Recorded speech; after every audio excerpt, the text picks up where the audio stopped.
Imagine you are the chief marketing officer of a billion-dollar tech brand. Right, a high-stress job. Exactly. And your board just called an emergency meeting. The mandate is super clear. You need to cut costs, and you need to do it by Friday. Oh, wow. Okay. So the very first thing you'd slash is old school newspaper ads, right? I mean, obviously. Yeah, you would double down on highly targeted, algorithm-driven digital campaigns. Because that is the story we've been fed for a decade now. Yeah, the idea that digital is the undisputed future. Right, and traditional media is basically a dinosaur just waiting for the asteroid. It's practically treated as an immovable law of physics in modern marketing. Yeah. You buy digital for conversion, and you only buy traditional if you have, money to burn on vanity. But today, we are going to look at a highly confidential, very data-dense briefing on advertising expenditure, or AdEx, as the industry calls it. We have the actual balance sheets here. We do. We are looking specifically at Bangalore-origin advertisers, comparing their financial year 2024 to 25 spending against 2025 to 26. And this data is fascinating. It really is. And to you, our listener, whether you are sitting in a CXO suite managing a massive P&L, or you just closely track where the smart money is moving, welcome to this custom-tailored deep dive. Our mission today is to cut through the industry PR and figure out where the cash is actually flowing. Okay, let's unpack this, because I have the spoiler right at the top. Overall ad spend for these Bangalore-origin brands is down 5%. Right, which isn't a huge shock given the economy. No, but wait. It dropped from roughly 4,287 crore down to 4,063 crore. But the absolute shocker here is where they are bleeding from. Digital media spend didn't just stagnate. It fell by 7.2%. That is massive. Right. Meanwhile, supposedly old-school print media, it basically barely moved. It dipped by just 0.6%. Which is a complete subversion of, every trend piece published in the last 5 years. Exactly. So in this deep dive, we are going to break down the mechanics of how this budget is reallocating across print, digital, radio, and TV. We're going to examine the sector-specific strategies driving this and look at the completely divergent playbooks of 23 key brands. Yeah, we got a huge list to get through. We do. And finally, we'll dissect the intense existential pressure currently squeezing the regional Marathi market. Let's start at the macro level because, I am genuinely struggling to buy this premise. It's hard to wrap your head around at first.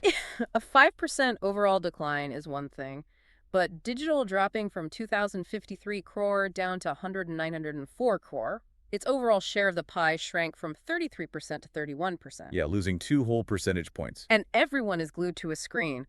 Why on earth is digital losing ground while print is holding steady at roughly 1,443 crore and actually increasing its share to 24% of the total pie? That's a great question. And then you have TV, dipping slightly by 1.4%, but still commanding a massive 42 to 43% of all ad spend.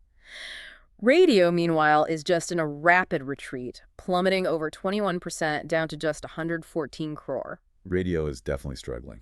But sticking to the main anomaly here, why is digital suddenly dropping? Are brands treating digital like an all-you-can-eat buffet that they're finally getting sick of while treating print like a fine dining reservation they actually trust? I love that analogy.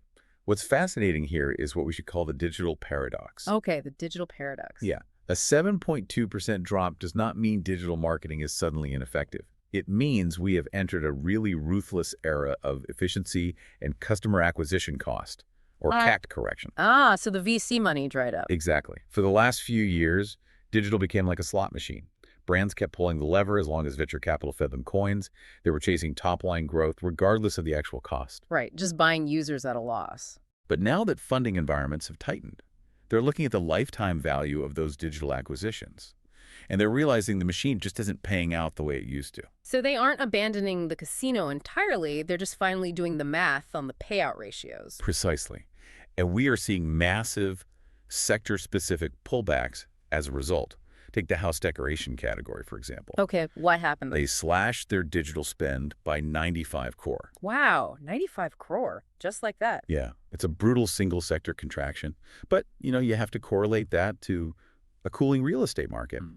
If fewer people are buying homes, pushing expensive performance marketing for luxury furniture yields really diminishing returns. That makes total sense. The clothing and fashion sector also pulled back heavily on digital for similar CAC-related reasons. And then you have giants like Amazon. Wait, Amazon pulled back. Well, no, Amazon actually increased their overall spend, but their digital growth was achieved with much greater efficiency.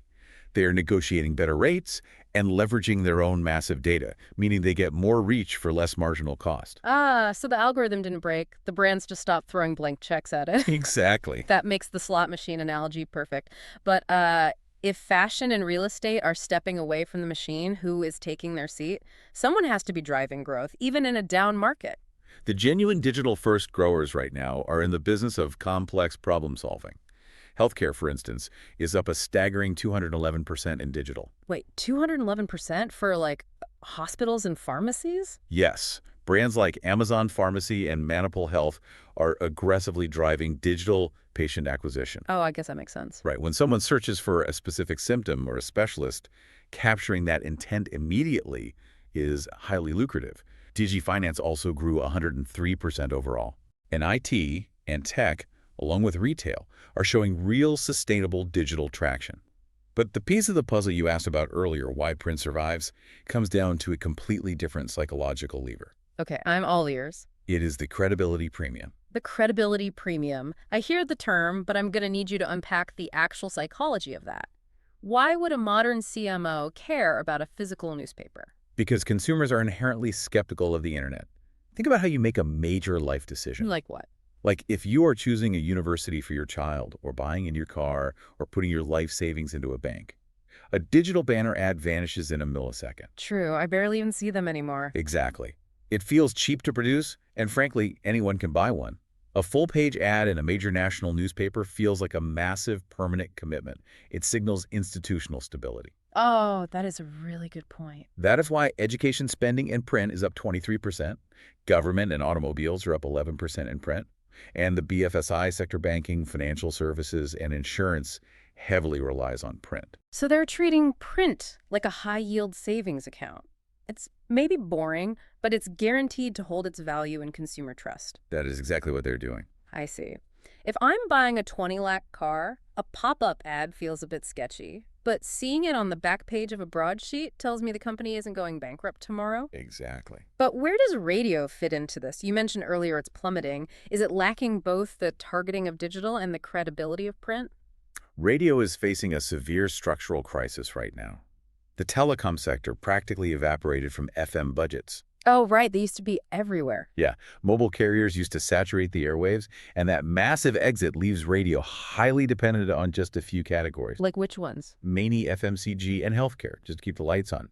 It's a medium really struggling to define its unique value proposition in this current economic climate. Okay, so if I'm looking at this matrix as a CXO, it seems like the rulebook is basically this. You use TV when you need brute force noise and mass reach. You use print to borrow institutional trust and close high-stakes deals. Yep. And you use digital for surgical intent capture, but only if the math works. That is the overarching theory, yes. But the real masterclass is in seeing how individual companies either leverage those rules or completely break them. Here's where it gets really interesting. We have the actual playbooks of 23 key advertisers. So let's do a rapid-fire analysis and pit some of these brands against each other. It's all good. Let's start with the e-commerce giants. Amazon versus Flipkart. You'd assume they run identical strategies, right? You would assume wrong. They are running entirely opposing playbooks. Really? Yeah. Amazon is up 14% overall, hitting 969 crore. They pushed their digital up 28%, slashed their print by 52%, and completely exited radio. So Amazon is running a pure performance marketing play. Exactly. But Flipkart is going the other way. Entirely. Flipkart is down 10% overall, sitting at 406 crore, but they shaved off over 40% of their TV budget and more than doubled their print spend, up 134%. Hold on. An e-commerce marketplace buying newspaper ads. Why would they pull money off the screen and put it on a page? Because Flipkart is heavily pushing into Tier 2 and Tier 3 market penetration, and they're expanding their high-ticket categories like large appliances. Ah, the credibility premium again. Exactly. When trying to convince a skeptical consumer in a smaller city to buy a refrigerator online for the very first time, a full-page newspaper ad provides the institutional trust that a targeted Instagram story simply cannot. It's a massive channel rebalancing. Wow. Okay, let's look at the fintech space. Another massive rivalry here, PhonePe versus Grow. So FXMart, the parent of PhonePe, practically quadrupled their overall budget, up 292% to 167 crore. That is insane growth. And they did it by executing a mass-market TV blitz. Their TV spend exploded from 33 crore to 153 crore, while they actively pulled back on digital. So they are fighting for pure household name recognition. They just want the app on every single smartphone in the country. Exactly. But what about Billion Brains, the company behind Grow? Grow is doing the exact opposite. They are down 60% overall to 217 crore. Oh, a massive drop. But context matters here. They are coming off a massive TV-heavy base here. They already bought their brand awareness. Now they're shifting heavily toward print, which grew by nearly 7 times, 683% to be exact. Wait, almost 700% growth in print. Yeah. They are moving from TV reach to print credibility, trying to convince people to actually deposit their savings with them. From shouting their name to proving they are a real bank. I love that. Let's pivot to physical goods. The mass reach, FMCG, and retailers. I'm looking at Britannia. Up 141% to 268 crore. Are the biscuit wars really that intense? In FMCG, shelf recall is literally everything. It is an impulse buy. Britannia more than doubled their TV spend, jumping 138% to 251 crore. Wow. They are saturating the airwaves so that when you walk down the grocery aisle, their packaging is the first thing your brain recognizes. And Carrot Lane, taking jewelry mainstream. Carrot Lane more than doubled their overall spend to 126 crore, and their TV budget exploded by almost 400%. 400% on TV. Yeah. They have likely exhausted the niche digital market for online jewelry buyers. To grow, they have to convince mass-market households that buying a diamond necklace outside of their traditional multi-generational family jeweler is safe and normal. And that requires the brute force normalization that only TV provides. Exactly. Along with brands like Tata Global Beverages, which is up 10% to 57 crore, staying heavily TV dominant for steady FMCG brand building. What about the physical retailers fighting against e-commerce?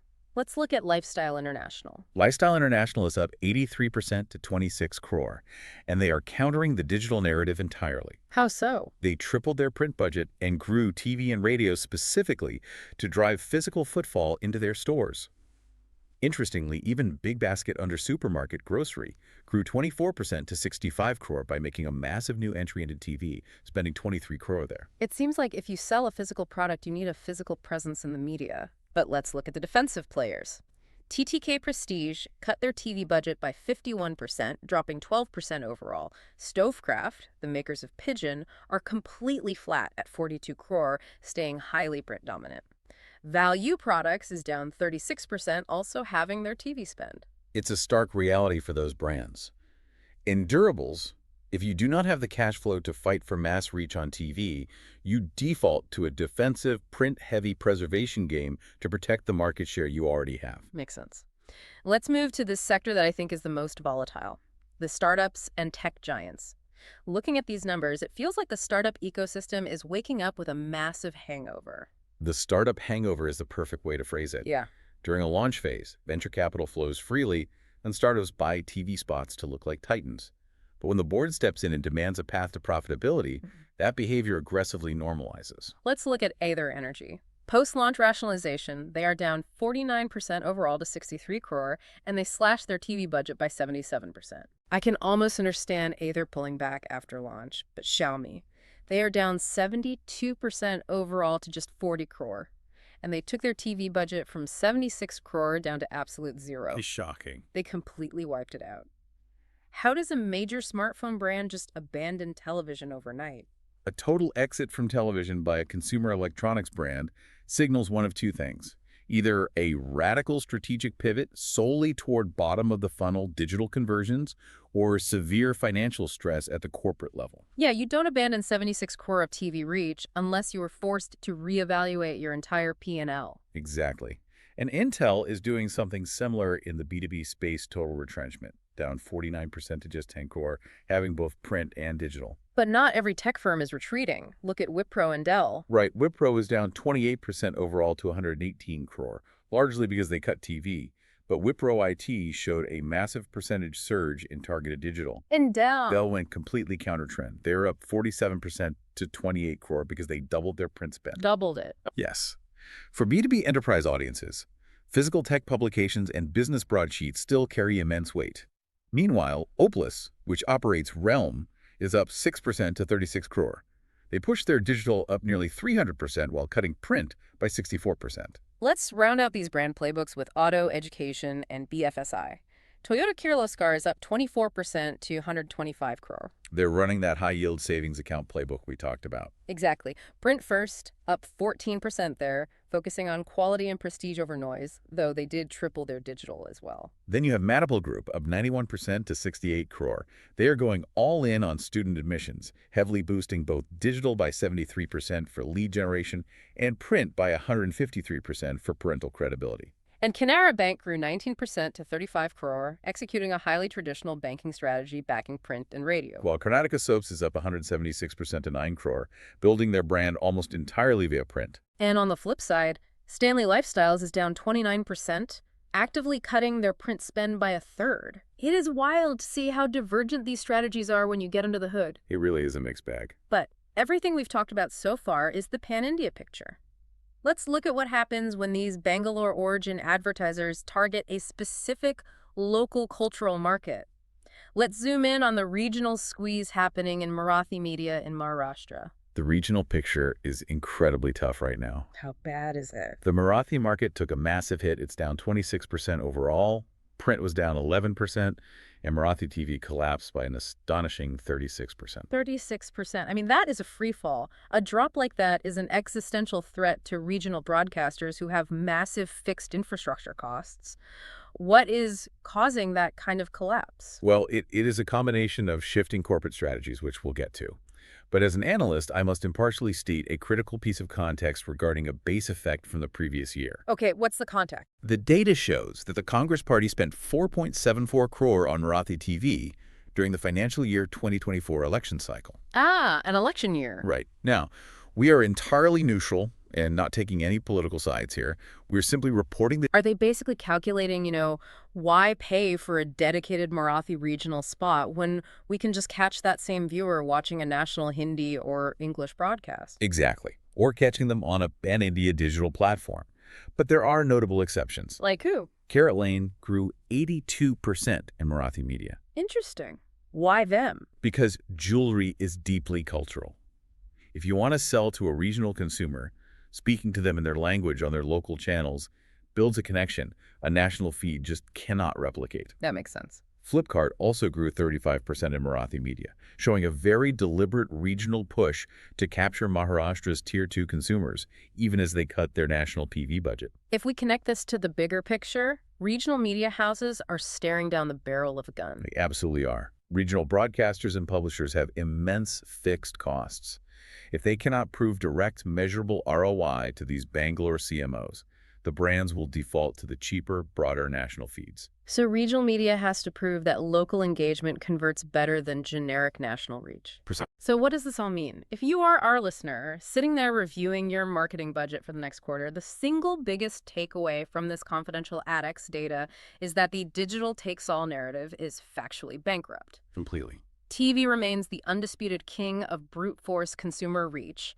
Print is the ultimate high-yield savings account for institutional trust and credibility. And digital. Digital is undergoing a severe efficiency correction. Brands aren't leaving the internet. They are just demanding that the slot machine actually pays out for every single rupee invested. Right. A one-size-fits-all strategy is a lazy and ultimately failing strategy.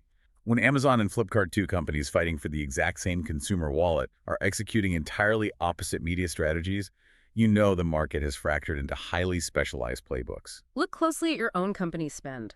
Are you chasing digital vanity metrics and CAC bloat just because the industry blogs tell you to? Or are you using the right medium for the right mission? Just like Toyota using print to sell prestige, or Britannia using TV to dominate the grocery aisle? This raises an important question, specifically regarding that regional data.